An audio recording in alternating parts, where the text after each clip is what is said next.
Hey, what's up? This is Ricardo at Parts People, and in this video, we'll outline the steps for completing a part replacement on your Dell PC. Visit our website and use this coupon for a 5% off discount.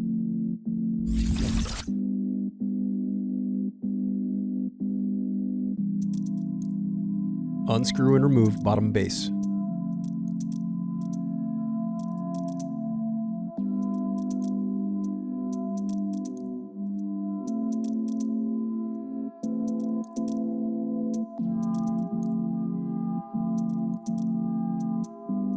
Now unscrew and disconnect battery.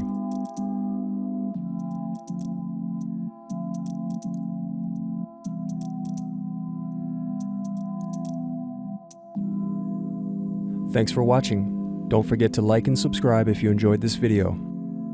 And if you need more, check out this playlist to watch other tutorials for your laptop. You can also click here to find parts for your laptop at partspeople.com.